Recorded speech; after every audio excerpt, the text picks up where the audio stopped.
Same-sex marriage, Labour to hold PM responsible for every hurtful bit of filth, debate will unleash opposition leader Bill Shorten has told Prime Minister Malcolm Turnbull that Labour will blame him for the filth that will be aimed at gay people as debate rages on over changing the marriage laws.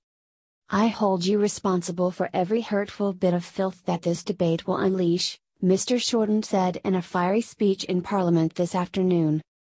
He spelled out that Labour would campaign for a yes vote in the postal ballot, despite arguing the process was unnecessary and would leave gay people open to vilification. "We say to young Australians who are gay, we are voting in this survey because of you, not because we respect the process, but because the Labour Party will not let gay Australians and young gay people cope with this survey, this evaluation of their relationships, on their own," he said. But he attacked the process as a ridiculous waste of time and taxpayer money, saying the $122 million would be better spent on dialysis machines, teachers, housing or training. Mr. Shorten accused Mr. Turnbull of spending the $122 million to try to save his own job. He said extremists were already using the debate to smear same-sex couples and their children. "Every hateful ideological hobby horse will be saddled up for this vote and it is clear who is responsible," Mr. Shorten said. In less than 48 hours the Prime Minister has gone from promising to call out extreme voices to saying they are entitled to their view.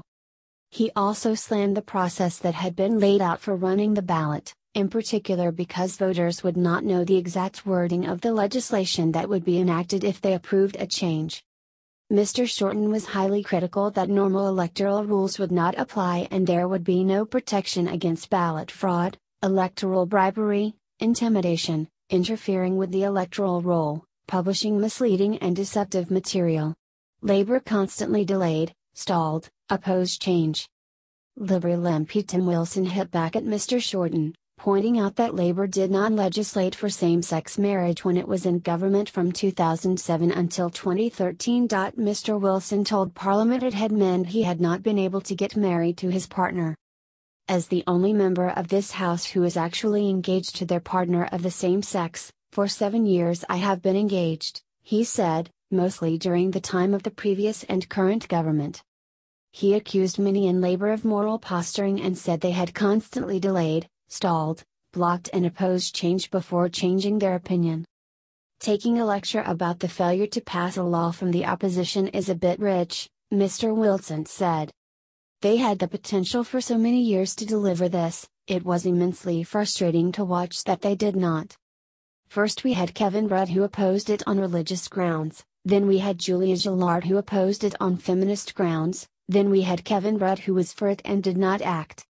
The Public Interest Advocacy Centre has asked the High Court to decide if the government has the power to order a postal vote on same-sex marriage. Voluntary postal ballots will be sent out to voters from next month. The centre argued the government may have exceeded its executive powers by ordering the vote without passing legislation. It said it may not be legal for the Australian Bureau of Statistics to run a vote, instead of just collecting information.